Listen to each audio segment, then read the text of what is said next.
Talent of Odisha YouTube ଚ୍ୟାନେଲକୁ ସ୍ୱାଗତ। ଆଜି ଆମେ ଆପଣମାନଙ୍କୁ ଦେଖାଇବୁ ସୁନ୍ଦର ପ୍ରାକୃତିକ ଶୋଭାରେ ପରିବେଷ୍ଟିତ କେନ୍ଦୁଝର ଜିଲ୍ଲା ଏବଂ ଝାଡ଼ଖଣ୍ଡ ରାଜ୍ୟର ସୀମାରେ ଅବସ୍ଥିତ ପାଚେରୀ ଜଳପ୍ରପାତ ସମ୍ପର୍କରେ। ପ୍ରକୃତିର ସ୍ୱର୍ଗ ହେଉଛି କେନ୍ଦୁଝର ଜିଲ୍ଲା। କେନ୍ଦୁଝର ଜିଲ୍ଲା ଯୋଡ଼ା ବ୍ଲକ ବଲାଣି ପଞ୍ଚାୟତରେ ରହିଛି ପାଚେରୀ ଜଳପ୍ରପାତ।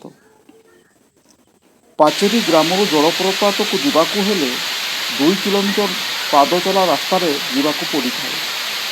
ସୁଉଚ୍ଚ ବଲାଣି ପାହାଡ଼ରୁ ଏକ ଝରଣା କୁଳୁ କୁଳୁ ନାଦ କରି ପାହାଡ଼ର ପାଦଦେଶକୁ ଓହ୍ଲାଇଛି।